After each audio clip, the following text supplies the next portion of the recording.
മക്കളെ, നമ്മൾ ആരാണെന്നും നമ്മുടെ ശ്രേഷ്ഠത എന്താണെന്നും തിരുവചനം പഠിപ്പിക്കുന്നത് നമുക്കൊന്ന് കേൾക്കണ്ടേ? ഇതാ ഒന്നാമതായി പറയുന്നു, 1 പത്രോസ് 2:9, നിങ്ങൾ തിരഞ്ഞെടുക്കപ്പെട്ട വംശവും രാജകീയ പുരോഹിത ഗണവും വിശുദ്ധ ജനവും ദൈവത്തിൻ്റെ സ്വന്തം ജനവുമാണ്. എന്തൊരു മനോഹരമല്ലേ! തിരഞ്ഞെടുക്കപ്പെട്ട ഗണം, രാജകീയ പുരോഹിത ഗണം, ദൈവത്തിൻ്റെ സ്വന്തം മക്കൾ. 2 പൗലോസ്ലീയാണ് പറയുന്നത്, നിങ്ങൾ അന്യരോ പരദേശികളോ അല്ല, വിശുദ്ധന്മാരുടെ സഹപൗരരും ദൈവഭവനത്തിലെ അംഗങ്ങളുമാണ്.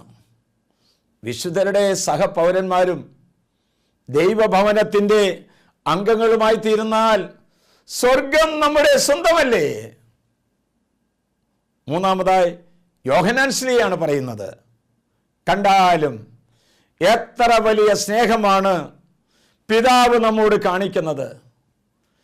ദൈവമക്കളാണെന്ന് നാം വിളിക്കപ്പെടുന്നു, നാം അങ്ങനെയാണ് താനും. പ്രിയപ്പെട്ടവരെ, ദൈവം സൃഷ്ടിയാകാനല്ല, ദൈവത്തിൻ്റെ മകനും മകളുമാകാനായിട്ടാണ് നമ്മെ വിളിക്കുന്നത്.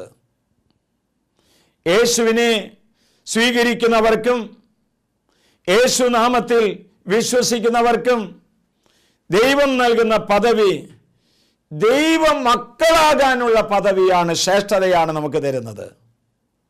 മാമോദീസായിലൂടെ ഓരോ ക്രിസ്ത്യാനിക്കും ലഭിച്ചിരിക്കുന്ന പദവി എത്രയോ ശ്രേഷ്ഠമാണ്, എത്രയോ പരിശുദ്ധമാണ്.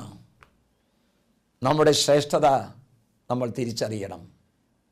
നമ്മുടെ കർത്താവ് യേശു മിശിഹായുടെ കൃപയും പിതാവായ ദൈവത്തിൻ്റെ സ്നേഹവും പരിശുദ്ധാത്മൻ്റെ സഹവാസവും പരിമളവും നാം എല്ലാവരോടും കൂടി ഉണ്ടായിരിക്കട്ടെ, ഇപ്പോഴും എപ്പോഴും എന്നേക്കും. ആമേൻ.